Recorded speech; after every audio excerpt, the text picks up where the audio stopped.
Hello everyone, welcome to a second thoughts overview of Lokhir Fellheart of the Dark Elves. So I played through the initial turns and have some conclusions on how the faction plays out. As always, in the end I'll give you the typical armies I would try out to maximize variety and to try different compositions for a bit of fun. Without further ado, let's play then with Lokhir Fellheart of the Dark Elves. So for your short victory, you need to control at least 5 of the 7 coastal regions in Cathay from this list over here. It's pretty much very simple, actually. You'll have the advantage of having, the black arcs to assist you. And then you have to occupy, loot, razor sack 30 different settlements. So a very simple campaign, really. Stay around Cathay and control these coastal areas. The reward is +3 to recruit ranked world units. It's always great to ensure your units are far better as you recruit them. Now the long victory really changes things significantly. You need to achieve the short victory condition, occupy, loot, razor sack 75 different settlements. All good so far. But then you need to control the Shrine of Cain, either directly or via vessels or a military ally. So it's the same victory conditions of every single Dark Elf, but Lokhir is really particularly affected by this. You need to destroy Avalorn, Etain, Nagaryth, basically all the High Elf factions, and they're so far away. Order of Lore Masters, Knights of Caledor, it's kind of like the closest one to you, so as you can see in the map there. So yeah, these ones will be a problem. Most of them are in uninhabitable terrain as well. And then you still need to control Etain. So it's a very difficult victory condition. It's not unfeasible that you'll go for domination before this, or that you'll achieve domination campaign before this. Now, achieving this, the reward is 15% more income from slaves. It would be good to have a better economy in the later stages, but you may already have domination completed, so nevertheless, it is there. So Lokhir is the menace of Mathlan. Now he does have a right which is called the Sacrifice to Anathema, more on that later, but it improves Corsairs and Charybdis units, so it gives him an incentive to use those units.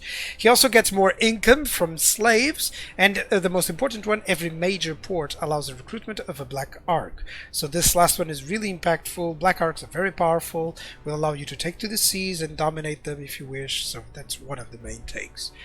Now, in terms of climate, there lies a little bit of the problem. So as you can see here, there's a lot of areas in the red, mainly because he does have the mountains as uninhabitable. Interestingly enough, the Chaos Wastelands is only unpleasant, so it kind of incentives you in going into the northern areas. Perhaps, but the mountain areas, it's going to be a problem. Look at this whole cluster of uninhabitable terrain, all of this, it's kind of like half the map, definitely.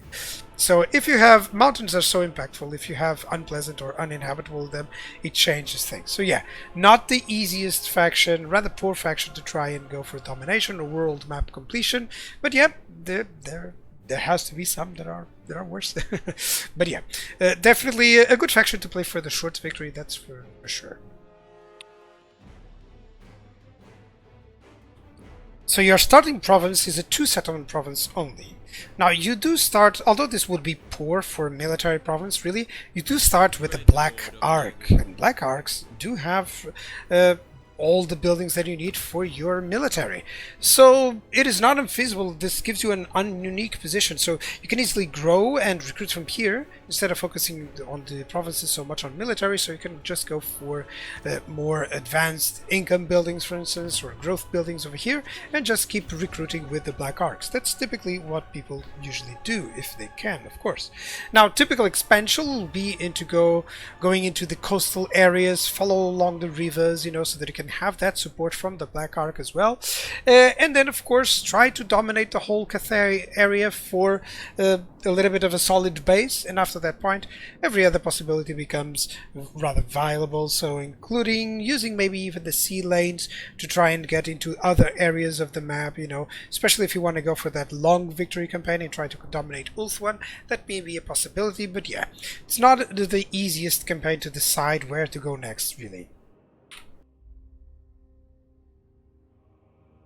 So in terms of diplomacy, you're part of the evil tide. There are not a lot of possible friends nearby. Mostly you'll be at war with Cathay, and thus other Order factions will dislike you. So an alliance with Greenskins is indeed possible, as well as with Skaven. So getting some of their ranged units and artillery, as well as some monsters here and there, may prove useful. As for enemies, be ready. You'll likely face everything in your campaign, really. From Order to Chaos to Eviltide to the Greenskins, Vampire Counts, Vampire Coast. Yeah, everything will be a target. So in terms of mechanics, let's speak about slaves. It's a currency of sorts. It was modified from Warhammer 2. It now globally generates income with some nice buffs if you obtain vast number of slaves. The main issue that has been happening is that you lose tons of slaves very easily with the buildings. So this is one of the issues that people are requesting, of course, for the CA to balance it out, because in essence it does give some good buffs and stuff, but it's very difficult to maintain those slave numbers high. Now, in addition for, just having slaves for that income and for those buffs that you've seen there with the slave population being stable, they are also used for dictats. So dictats, basically you can spend slaves in order to get more control, as you can see there, or generate some gold and a little bit more control, or getting a lot of growth and less construction costs. So that would be a nice idea as well, to use those slaves. And if it wasn't enough, you also use slaves for your rights. Now, these include to gain loyalty for your lords. Of course, your lords always have that loyalty, so should always be higher than 0, or else the lord revolts, takes his army with him, so be careful with that. So just taking the opportunity to speak about that mechanic as well. So you have a right that will give you lords 2 loyalty, or a chance for them to gain, and then control +8 in all provinces. Really good, especially in higher difficulties, but of course quite expensive in terms of slaves. Then we have sacrifice to Anathrema. This is specific to Lokhir.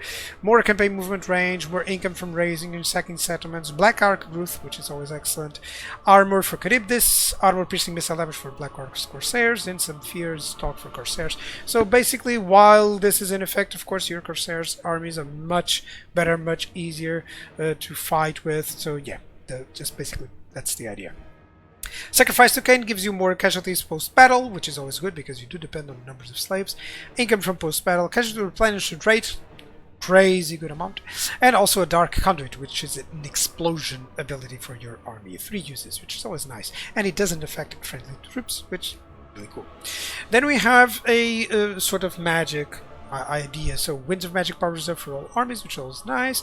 More experience gain for sorceresses and supreme sorcerers, and also some action success chance possibilities, or better action success chance for sorceresses as well. Basically quite decent ones. I wish the cost wasn't that costly, really, but still, yeah, that's what we have. Now, Black Arcs. Let me speak about the Black Arcs. They're basically a mobile horde faction at sea. So you can build everything, all military units here. And then you also have bombardment abilities, army abilities that will imply bombardment abilities in battle, as long as your friends are within this reach. You see that line? As long as your armies are fighting over there, you'll have the bombardment abilities that you've built here, which is really cool. It gives you some nice edge in battle just by being near a Black Arc. Now, they also assist in recruitment, in replenishment, so that's really nice to just ensure that you always have a Black Arc nearby, near your armies, to get the most out of that mechanic in itself. So stay close to the coastal areas, and of course the Black Arcs will help you out. Now, you're additionally one of the few factions that can build the Sword of Cain. They can build the Shrine of Cain and construct the shrine to unlock the Sword of Cain. The biggest issue is that as Lokhir, this won't be as important unless you rush for it, because of course you're on the other side of the map. Now, but still, you're one of the few factions that has that mechanic. And one of the best mechanics, let me show you here with any lord. Let me see a lord here. There we go. One of the best mechanics is actually the names of power. So at level 10 you can choose a name of power, and that has drastic implications to your lord and army composition, as well as overall playstyle even. I'll show you all of those names later on when we speak about army compositions. Okay, but just be noted, it's one of the best, hands down, one of the best mechanics in the game, I believe. Just how simple it is and how impactful it is. So in terms of province edicts, we have a control edict, then we have an income from all buildings edict, then we have some interesting ones. Income from post-battle loot faction-wide, but less slaves per turn, which is a big problem. Then recruit rank +1, weapon strength, so good when you're recruiting. But yeah, the slaves per turn is a pain. Then we have another one with reduced slaves per turn and more growth and more income from slaves. So they all feel that it would be fine, but slaves are actually very difficult to find, and it's very easy to run out of, which is one of the biggest problems with the mechanic as it is currently. Now we also have a more defensive one, less enemy hero success chance, more ambush success chance for you, and more chance of intercepting an army using the underway beast path or world route. So if you're under attack by those types of armies that use the underway, by all means pop this one up. Probably that will be very circumstantial, of course. Now in terms of the army stances, we have the channeling, which is also the one that provides replenishment in foreign territories, so be mindful of that. It costs 10% move range, of course. It also gives winds of magic, right? Then we have the ambush stance, so typical one, 25% movement required.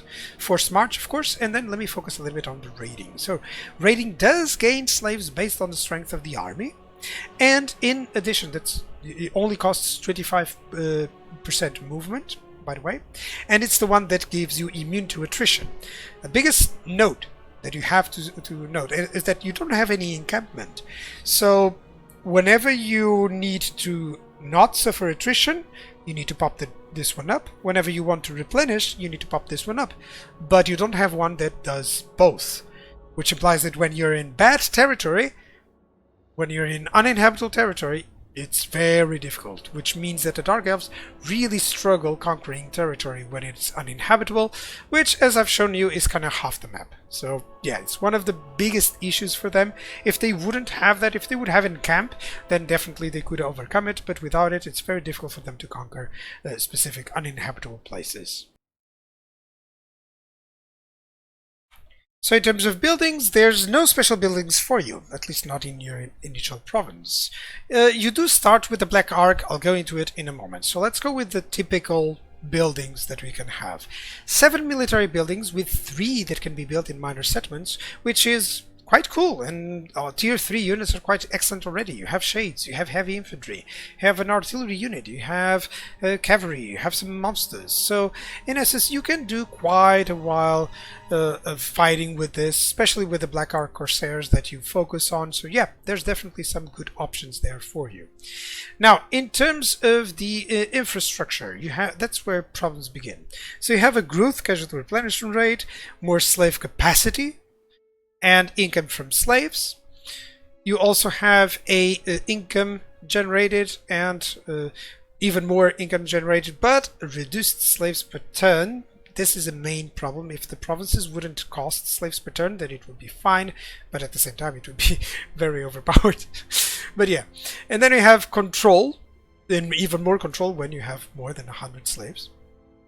And then we have less control but more faction slave capacity, a lot of, and more slaves per turn. So it seems like this is a good deal to have. If you focus on this one, of course you're going to have control issues, but at the same time you're going to gain some slaves per turn. You're going to minimize the effects of this one, of course. That will imply only 20 per turn, you see. That's the main idea. 20 loss per turn is kind of feasible. But yeah, it's one of the big issues that you kind of need the slave markets to ensure that you keep getting those slaves. And then we have more a jack of all trades, like it's called. Campaign movement range, growth, income from tariffs, slave costs for dictates reduced, and income from bold buildings.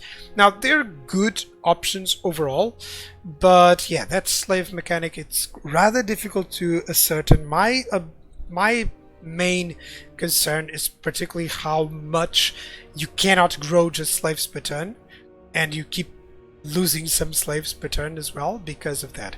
Note that one of the biggest issues is this: the ports also lose you slaves per turn, and you're going to get a lot of them with coastal, you know, how coastal you are, really. So yeah, it's a main issue with those slaves. Now, this is in terms of the typical building. Let me show you the black arcs. I believe I have one here, one more advanced black arc.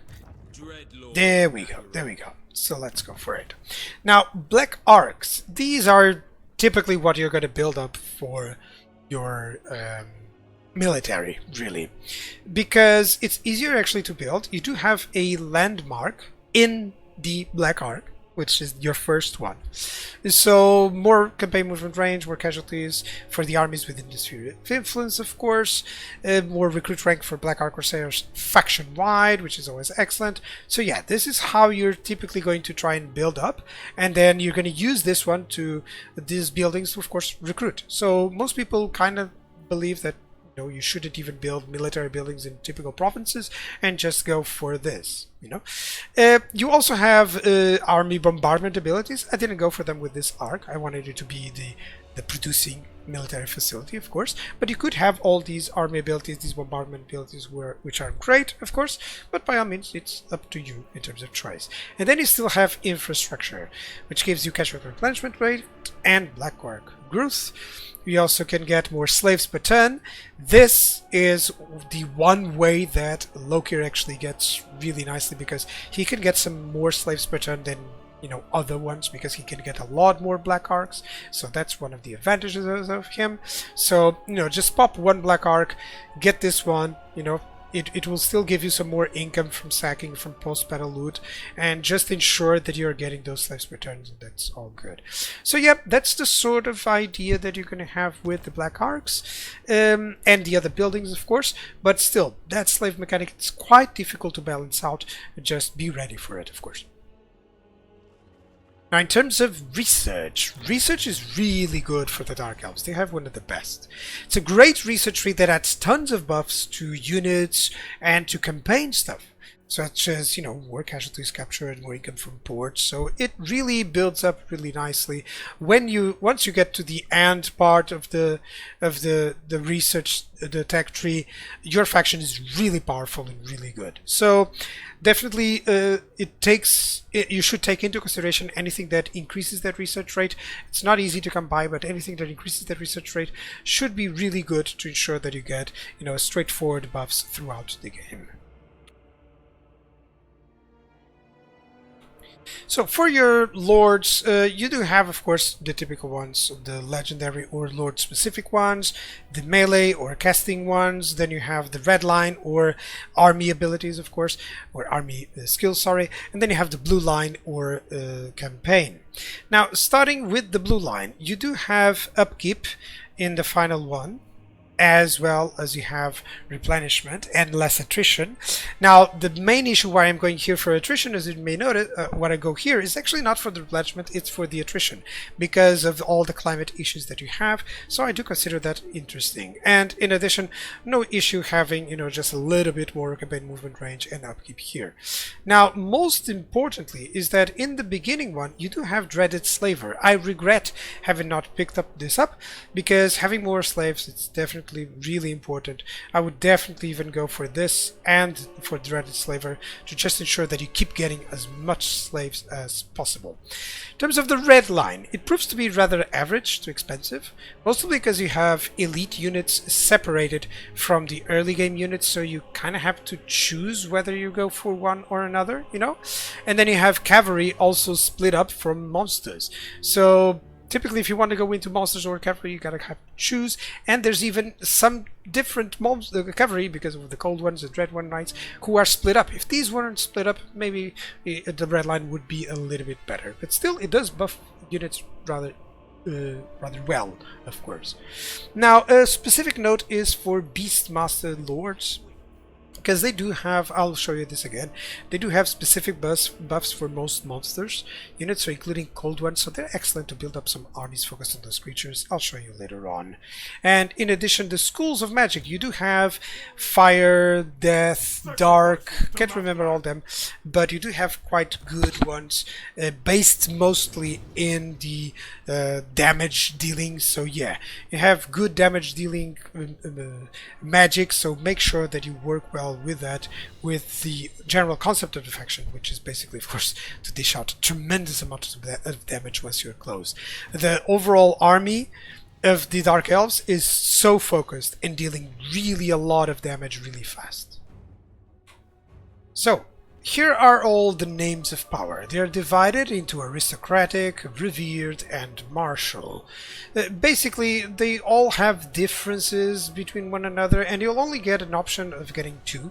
A choice, sorry, between two. That's not two, a choice between two. Two would be overpowered.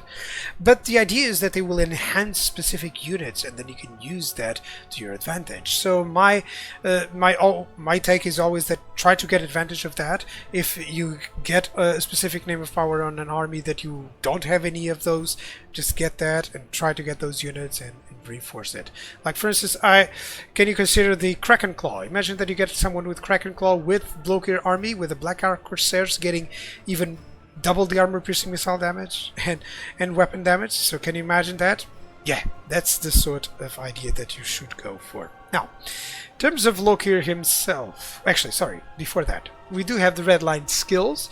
Like I mentioned, they are quite average to expensive. It's difficult getting good combinations for the late game without spending too many red line skills.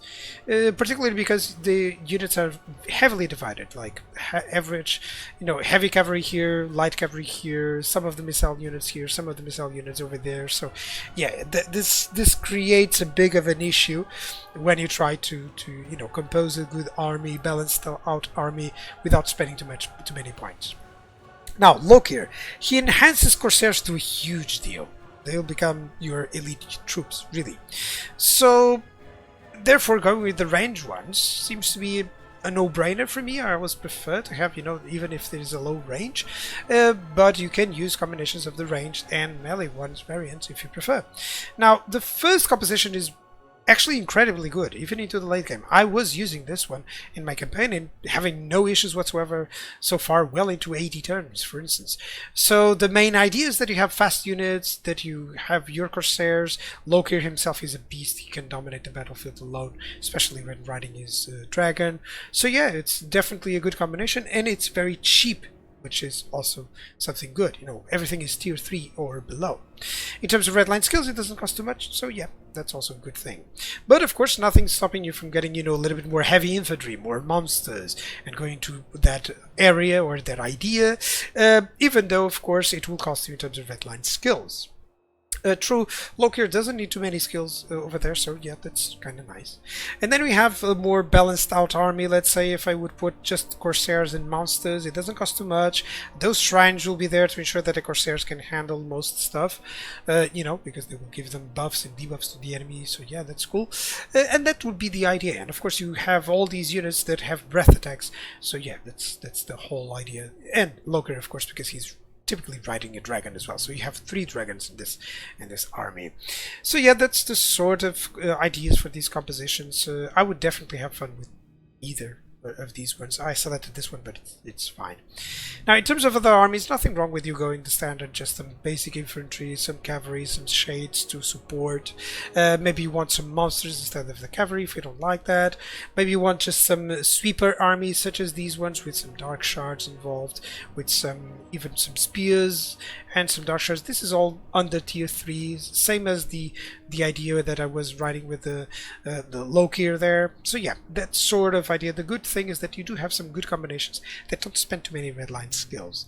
And then with the Beastmasters really increase a lot of the good stats for the monsters, for the cavalry units. So of course, trying out some good combinations of those would be in order. Particularly this one, only 10 redline skills. I will definitely get a couple of Beastmasters with this combination. Focus more on single entities and just some sisters to soak up any missiles that the enemy may have.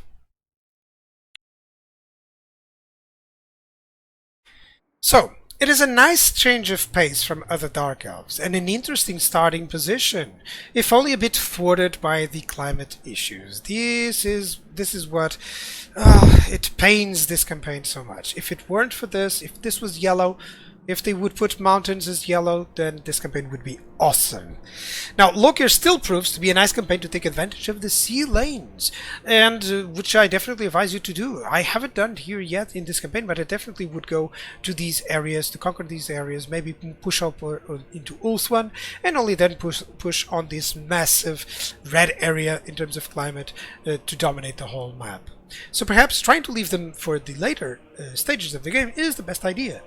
Now, the focus is on the Black Arcs, the focus is on the Corsairs, definitely provides a deadly combination. Your factions want to control the seas, ensure nothing else sails up there. Then you can build up enough money and armies and slaves to force your will across the land. Now, your army, speaking of which, consists of great infantry, great missiles, great cavalry, but they're rather expensive. Trust me, they are great, especially later on. Good flyers, armor-piercing emphasis, it's tough to find a unit that doesn't.